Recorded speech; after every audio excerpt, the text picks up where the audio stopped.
دقیقاً درست. خب ما ناظر به مذاکراتی که در عمان برای تنگه هرمز انجام دادیم، گفتگوهای انجام شده، یه موضوعگیری رسمی هم داریم، بیانیه صادر هستش.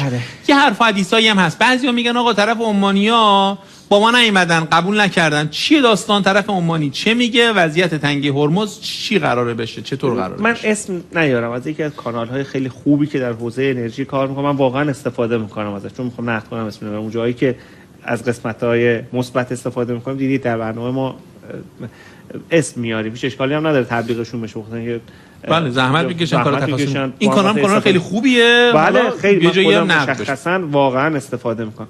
اما واقعا ببینید یک بیانیه‌ای که منتشر شده، متن کاملش هم منتشر شده و خلاف اون چیزی که شما می‌خواید ادعا بکنید در اون اومده. خب چرا اون تیکشو نمیارید و دو جمله‌شو چیه دقیقاً چه خلاصه حرفی که آقا تنگه هرمز رو که دادن رفته، بعدم میگن با عمان می‌خوایم بشینیم هماهنگ کنیم. عمران هم که داره هی بیانیه میدیم که آقا ما نمی‌خوایم عوارض بگیریم. شما چی میگید پس؟ بیانیه هم صادر کردن، در بیانیه هم هیچی جز سری تاکید میکنن که توافق کنن که بعداً تاکید کنن، هیچی نیست. تیتره همچین چیزی بود. وزیر خارجه عمان بله دیروز واقعا همچین نکته‌ای گفت ما هرگز از تنگه هرمز عوارض نمیگیریم. اما اگر در این حدش بخواد باقی بمونه، من میگم چرا شما میرید سراغ وزیر خارجه عمان؟ وزیر خارجه خودمون داره میگه نمیخوایم عوارض بگیریم. عوارض نمیخوایم بگیریم رو باز تاکید میکنم. ایران در این توافقنامه گفته ما یک سری هزینه ها رو دریافت خواهیم کرد طبق حقوق بین الملل. بعضی میگن تو وقتی اینجا گفتی دستت بسته است. نخیر، اتفاقا طبق حقوق بین الملل گرفتن عوارض مشکل داره، اما گرفتن یه سری هزینه های مربوط به امنیت، مربوط به خدمات ناوبری، مربوط به اقدامات زیست محیطی، اینها جایزه. بنابراین ایران گفته من میخوام یه سری هزینه ها بگیرم. عوارض که در انگلیسی میشه تولز، گفته من نمیگیرم. میگم چرا شما میرید سراغ وزیر خارجه عمان؟ وزیر خارجه خودمونم میگه.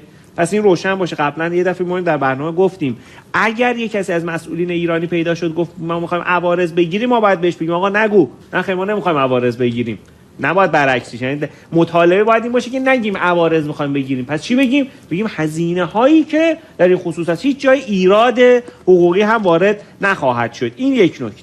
اما این بیانیه که امروز صادر شده که تصویرش رو اگر داشته باشیم بچه‌ها، این رو چه تصویرش هم خب متنش رو چون یه متن بود شما آره نه یه تصویر از واسه بچه‌ها فرستادم. وزارت خارجه عمان، این عربی صفحه رسمی وزارت خارجه عمان این رو صادر کرده و بله این تصویریه که خود بیانیه صادر کرده، هم از دیدار که سلطان عمان دیدار شده و هم از توضیحات جلسه است.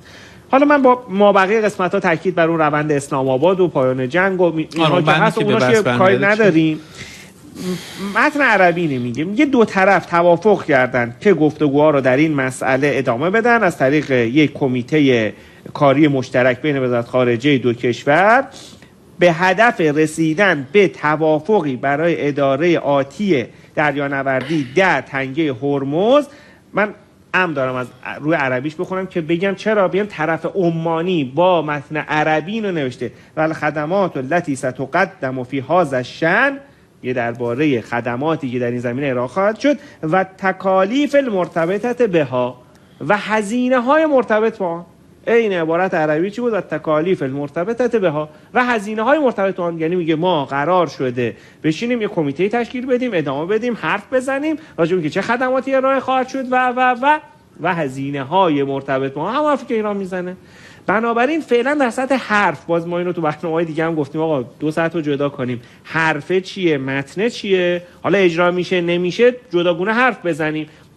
بخشی از نقدها به اینه که نه اصلا نیست عمان اصلا در حرف هم این اولین بار عمان داره همچین اظهار. من تا حالا ندیده بودم، یعنی این عبارت چون تا حالا عمانی‌ها هی میگفتن آقا ما این کاری نداریم، ما می‌خواستن سرشون رو برگردونن. اینو بالاخره سعی میکنن از این همچین مناقشه‌ای که واقعا هم در قد اینها نیست دوری کنن. یعنی واقعیتش اینه که تا قبل از 9 اسفند چون خودتون هم بزنید جای عمانی من داشتم زندگیمو می‌کردم، اصلا هیچ کاری به این قضیه نداشتم. هر اختلافی هم بود بین ایرانی‌ها و آمریکایی‌ها و اسرائیلی‌ها بود، من واقعا نمی‌خواستم، فکرم نمی‌کنم عمان مایل بود تو این قضیه وارد بشه، ولی واقعا بهترین رابطه ما با عمان داشتیم تو این کشورهای جنوب خلیج. اهم و مهم کرده و دیده اون طرف تنگه هرمز. ببینید جغرافیا رو نمیشه کاریش کرد و جغرافیا عامل بسیار قویه. ما اینجا آقای شمس الواعظین رو داشتیم، یه نقل تاریخی کرد، منم یه ذره تحقیق کردم، وقتم کم بود ولی دیدم راست میگه، میگفتش که هیچ وقت تا حالا نشده در طول تاریخ تکنولوژی بر جغرافیا پیروز بشه. اینو منم جستجو کردم، نقضشو پیدا نکردم. البته اذعان میکنم جستجوی دقیق و عمیق و طولانی مدتی نبوده ها، ولی همون سردستی درسته. عمانیام نمیتونن جغرافیاشون رو عوض کنن و یک طرفی هم این طرف هستش که نشون داده خیلی قوی تر از چیزی بوده که تا قبل از 9 اسفند به نظر می آمده. یعنی رغبتی نداشتن به نظر من به این کار، ولی دارن شرایط رو میسنجن و مثلا سرنوشت بعضی دیگه از کشورهای جنوب خلیج فارس رو نگاه میکنن و ترجیح میدن که اینو داشته باشن.